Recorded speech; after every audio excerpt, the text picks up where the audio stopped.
Hello everyone, good evening. Ano na punta sa ato ang bedtime devotional for girls. So, niya na punta sa day 65 sa ato ang day 65 sa ato ang daily devotional. So, ang atong topic karon is choosing wisely. See, before mag-start, so manganta kita. So, naikantahon ang kaning duha ka mga bata, magkanta sila og with action song. So, sige na. Kuan. So, tindog. Kung kinsa nakabalo ani, pwede sad mo kuan mo sabay. So, mo dapita. Sige na. Sige. Okay, dinara. Among kain dito kain. Okay, kantahon nila ang Balay Ko sa Langit. Balay ko sa Wait. Okay. In. Okay. Bisag ka. Dagan na kasi. Gina na dayon ko an. Dagan na. Sige na. Ingon anak na dagan. Okay, ha? Kung ingon anak kay di mo pagkita ka. Dagan na. Sige. Sige na, magkanta na sila og Balay Ko sa Langit, mao ni among mao nang gikanta ka ganina. So sa di pa sila manganta, magpasalamat ko sa OCC sa Samaritan Spurs International Relief tungod sa mga tao nga manggihatagon. So nakaabot diri sa ato ang nasod ang mga regalo nga gikan sa mga regalo nga gipanghatag sa mga kabataan from age 2 years old to 14 years old. So kung makita mo sa akong post about kaganina na may outreach program. So ang every child makadawat og usa ka regalo sa iyang tibok kinabuhi. So ani ako mga bata is they are 8 years old. So na sila gift nga 5 to 9. So kaning mga gift na siya mga different toys o bisan asa na siya nga gikan na siya sa US. So mora to. So thank God sa kalapusan sa amo ang outreach program karong adlaw from morning and then afternoon. Okay, 1, 2. So manganta na ni sila og Balay Ko sa Langit. So let's start. 1, 2, 3. Go. Balay ko sa langit, nagasidlak-sidlak. Balay ko sa langit, Nagasidlak-sidlak. Balay ko sa langit, nagasidlak-sidlak. Luyo sa panganod. Ginoo, hinumdumi ako. Ginoo, hinumdumi ako. Ginoo, hinumdumi ako sa imong pagbalik. Again! Balay ko sa langit, nagasidlak-sidlak. Balay ko sa langit, nagasidlak-sidlak.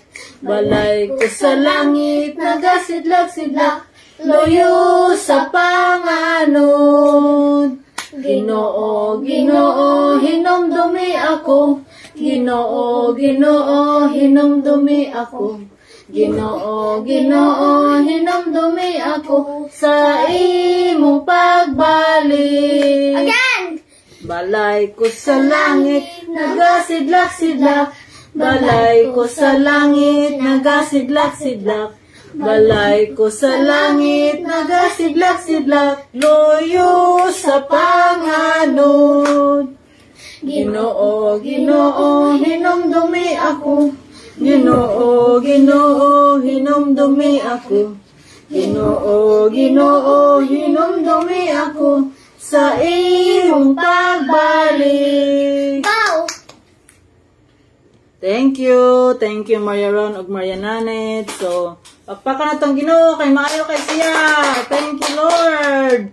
So mao kana nga mapasalamaton kami og ang sa mga bata nga nakadawat. So thank you kaayo. So kung katong wa pa nakadawat, so maghuwat ta sa next nga batch.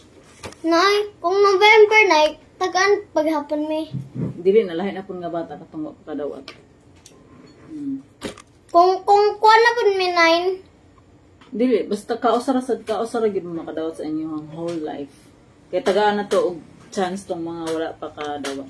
So mga bata, modako man na sila na ang makuan is from 2 years old to 14 years old. So katunasan mo mahimo na sa ugto, mata ni makadawat man to sila og kuan. So, may gabi sa tanan. Kung mahimo apod kog 14. Dili na lagi kausara makadawat. So let us pray. Pray na tayo mayo-nanit. Our Father in Heaven, Lord, daghang salamat, Lord God, sa laing adlaw sa among kinabuhi. Wala kami mahimong gula ikaw, Lord God. Pasiluwa kami, Lord, sa among mga sala. Karong adlaw, Lord God. Hindoy ang mga kasing-kasing, Lord God. Kini among buluhaton karong higayon na, Lord God. Amo ning isalig diha kanimo. Ikaw lamang ang mahimaya, dili ang mga kaugalingon. Lord, puna kami sa imong balaang espiritu, Lord God. Mamuhat ka sa matag usa kanamo. Abliha mo mga tagsa-tagsa ka mga kasing-kasing aron kami madinawaton sa imong pulong. Lord, tagaay kami sa kaalam, Lord God, ug pagsabot sa imong pulong ay imong ihatag kanamo. Himo ako, Lord God, nga speaker, Lord God, nga mag-deliver sa imong mensahe, Lord God. Speak for us, Lord. Og ako pong iampo, Lord God, ang maminaw ini sa online, Lord God. Nakatawan awan nga live, Lord God, nga kaya mo po silang i-bless, Lord God, ang ilang tagsa-tagsa ka mga pamilya o kaugalingon. Yung tanan, Lord God, among giampo, Lord God, ug pasalamatan sa ngalan ni Jesus. Amen. Amen. So, may gabi sa tanan. So, ang atong topic karon is choosing wisely. So, nanata karon sa day 65. Dito siguro ka, Day 65. So, kung naamoy Bible, open your Bible to... Open your Bible to... Dito. Iyan ang bangko. Dito ka tapan niya. Para makalingkod ka og nailamisa. So, open your Bible to Deuteronomy chapter 30, verse 19 to 20.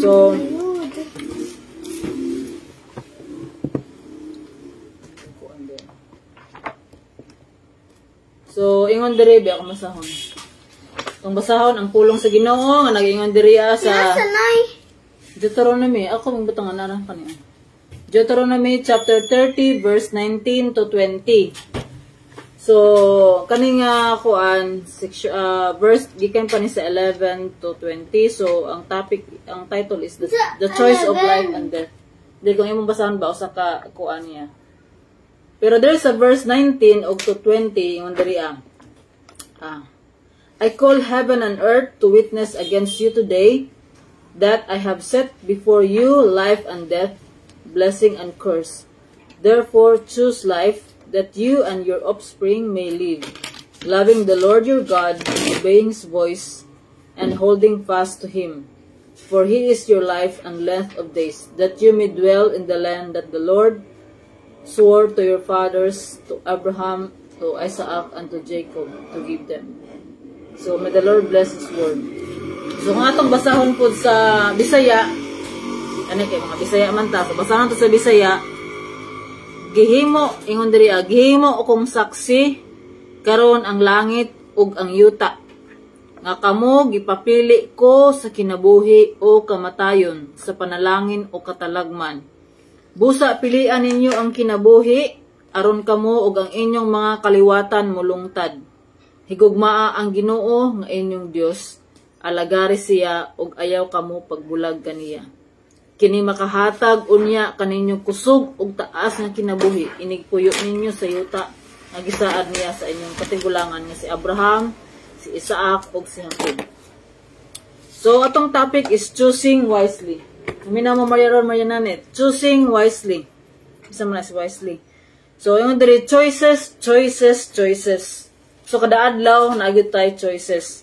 You've got so many choices to make, and sometimes making those choices isn't easy. So sa pagmata pagali sa buntag, nagapili na natay choices unsay atong kanon, unsay ato ang sudanon, unsay lutoon, maligo ba or dili, choice na.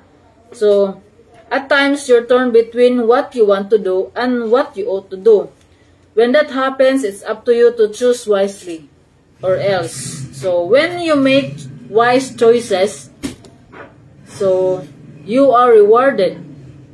Mariron Marinanit, when you make wise choices, you are rewarded.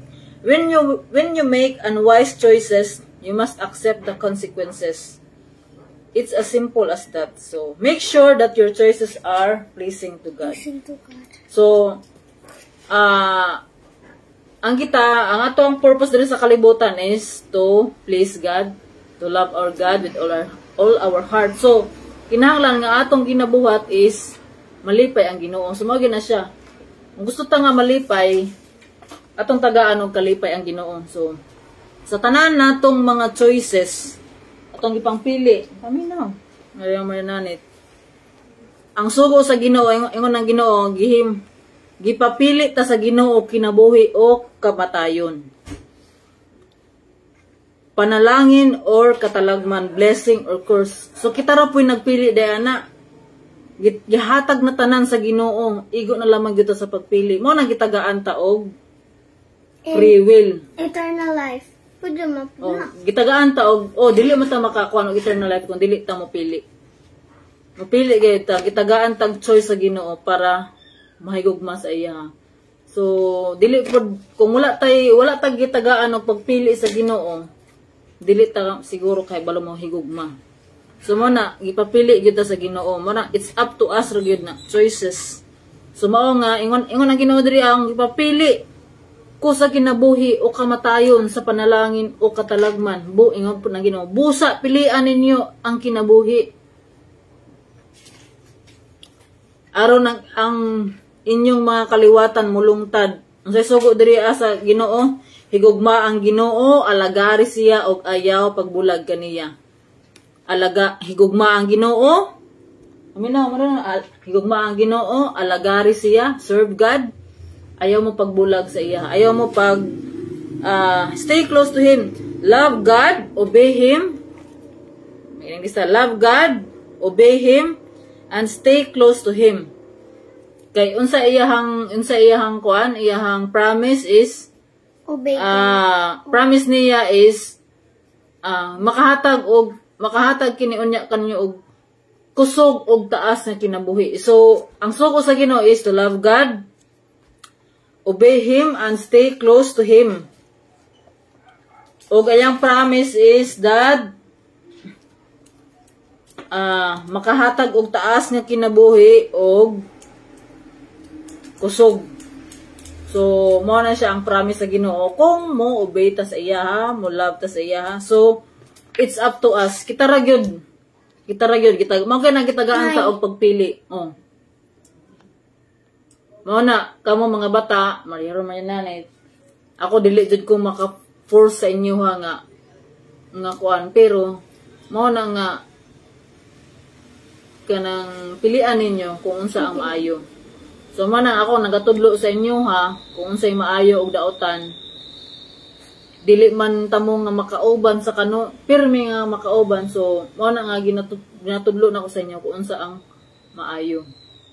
Kung unsa ang Ginoo. Mao na nga ilhon ginato ang Ginoo. Mao na nga kaning pag-ilan nato sa Ginoo, pinaagi sa pagtuon sa iyang pulong. So karon ang kani atong ginabuhat is to know God. Yun ang Ginoo, grabe gyud ang Ginoo nga kuano kanang gusto gyud sa Ginoo nga panalangin gyud ta, i-bless gyud ta sa Ginoo.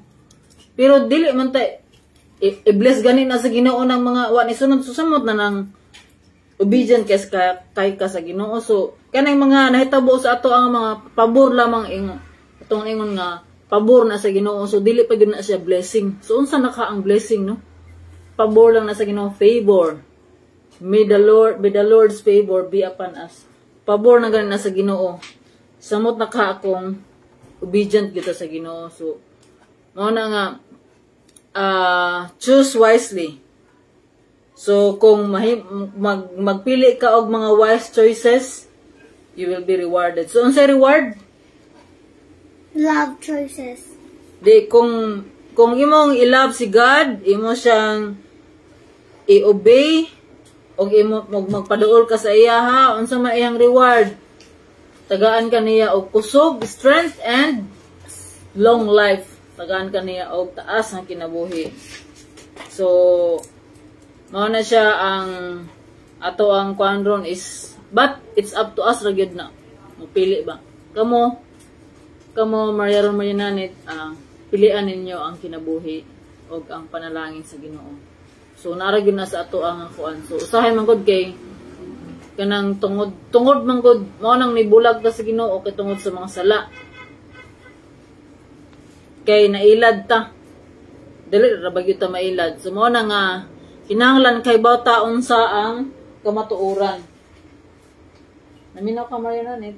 So ingon diri ang choose, unsa to? Choose wisely.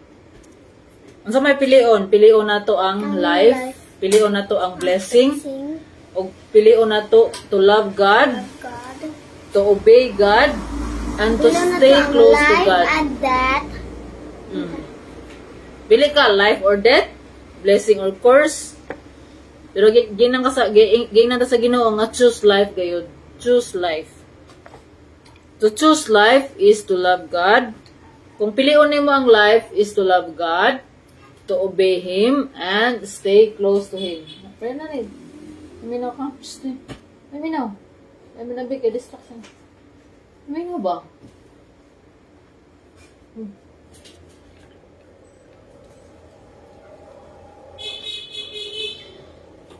So, mao na siya ang ato ang kuan ron is this verse, ang atong topic karon is reminding us that we always have a choice. So every day sa ato ang pagmata kada adlaw, we make choices. Sa usa siguro ka adlaw pila ka choices atong ginahimo. Pila ka choice ang ato ang ginapili. So mao na nga gipapili ta sa Ginoo between life or death, blessing and of course. So if we choose life, so we must choose to love God, to serve Him, and to obey Him, and to stay close to Him. So, Mariananit, unsa may inyong kuan? Sa imong ika-salty. Mariaron. Unsa may imong ika-kuan? So, mo na siya nga magpatabang para mahimo tang nara masakto ang ato ang pagpili sa mga choices sa kinabuhi, magpatabang gyud ta sa Ginoo. Because we are nothing without God. Ingon ta nga we are nothing. Mabuhi ta kung way Ginoo. Oh yes, mabuhi ta nga kung way Ginoo. Pero magkagubot gyud ang atong kinabuhi. Kay dili sa tanang panahon kanang mayon ta dili pa nako kinahanglan ang Ginoo kay okay ra man akong kinabuhi. Pero maabot ra gyud sa point nga ang imo na lamang choice is to come to God. Ang Ginoo na lamang gyud ang imong choice. So magpaabot pa bada ka nga naay mahitabo sa imong kinabuhi para moduol ka sa Ginoo. So mo na ako mga pag-ampo nga tana ang mga tao dili bitaw mo abot bitaw sa point nga ay dakong katalagman nga mahitabo sa ilang kinabuhi ay hapa nga mubalik sa Ginoo. So karon daghan gyud ang nibulag sa Ginoo. Ang Ginoo naara nato pirmi nagahawid na sa ato kanunay. Pero ang tao lamang gyud ang nibulag tungod kay nailad ni Satanas. Gamay ra ganing bitik-bitik tuan na dayon. Sumo na nga kinahanglan gyud nato lig-onon na ato ang pagtuo diha ni Kristo. Kinsa may Ginoo na gyud siya tapos iyang gihatag si Jesus to die for our sins kay dili man ta makaluwas atong kaugalingon. So tungod kay gidawat kinsa tong nidawat nituo og nidawat kang Jesus maluwas og makabaton og kinabuhing walay katapusan. Kanang kinabuhing walay katapusan, eternal life is dili na diri sa kalibutan. Kuan na siya mamatay ta ang ato ang lawas nato mamatay ta pagkahuman na naay life after death. So ang atong kinabuhi diri sa kalibutan ingon pa 70 years old ra ang ato ang lifespan. So moabot na ganing mog 70 plus, so dako na kay nang bonus nga gihatag sa Ginoo. So mubo ra kay atong kinabuhi diri sa kalibutan para ang ato lamang usik-usikan ang ato ang kinabuhi. Na si Lola Edith, daghan na may time. Bonus na sa Ginoo sa iya kay nabot na siya 90 plus. So nga tong kinabuhi diri sa kalibutan, mubo ra gayud. So ingon diri, choose wisely. So we must choose life. Kung pili ta sa life, so pilion na to ang Ginoo, to love God, to obey God, and to stay close to Him. Unsaon na to na paghimo? Kinahanglan gyud ta nga mobasa sa iyang pulong, magtuon sa iyang pulong, mag-meditate, mag-ampo, o mag-obey kung unsa iyang gisugo. So unsaon na to pag-obey ang iyang mga sugo kung dili ta mobasa. So naa diri sa Biblia ang mga sugo sa Ginoo. So, dili lamang kita mag-rely sa atong mga nadunggan, kung dili kita mismo magtuon. Ang Bible is available na siya, naana na siya, pwede na siya nimo i-download sa imong cellphone, daghan nga klase nga mga version, so wala gyoy ka ng lusot nga dili jud ka makabasa. So, mao na siya nga, awang pag-ampo nga, tagaan ang mga tao og desire to seek God. Mana ang sugo sa Ginoo is to seek God, di ba? Ningon nga ingon sa Matthew 6:33 nga, seek first the kingdom of God and His righteousness, and all these things shall be added unto you. Ingon pa sa Jeremiah pod nga kuan nga, if you seek me with all your heart, you will if you seek God with all your heart, you will find Him. Sa to nga kuan, Jeremiah 33 man siguro. Di ko sure kayo ha. Di na ako memorize ang mga kuan. Jeremiah 33. If you seek God with all your heart, you will find Him. Basta mga to nga kuan kanang kung pangitaon nimo ang Ginoo sa imong tibuok with all your heart, imo siyang makit-an. Imo siyang makit-an gayud ang Ginoo. Ang Ginoo nakakita kung unsay nasa ato ang kasing-kasing o sa ato ang huna-huna. Before pagganit nato giistorya kay bawon ang Ginoo. Nakabasa na ang Ginoo sa ato ang mga nasa ato ang huna-huna. So maora to, choose wisely, choose God. So that's all, and daghan tag mga choices, so choose wisely to follow Jesus and His footstep. So, we must discipline ourselves. We must, mga itaog tabang sa Ginoo, because we are nothing without God. So, ang gusto na gid sa Ginoo is to have a relationship with us. So, katong naay relasyon sa Ginoo, kanunay itong nakigistorya sa Ginoo. So how will we communicate God is through our prayers. And God also communicate to us through His Word, through the Bible. So, mao gyud na ang kinakuan gayud, magbasa gayud ta para guided ta. E kaning Bible, kung imo na yung kuanon Bible, B-I-B-L-E, this is the basic instruction before leaving earth. So, kung ang cellphone na ay manual, so kita po nga tao, because we are created, we have also a manual. So, mao ni siya ang Word of God. Manual, kung saan na to nga to live in this earth properly.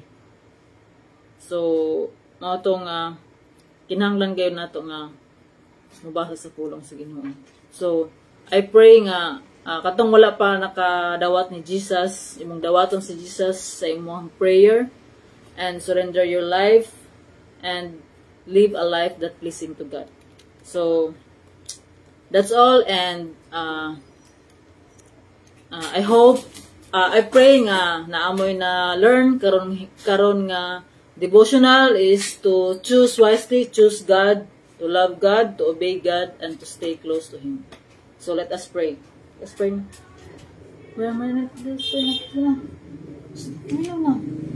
Let's pray na.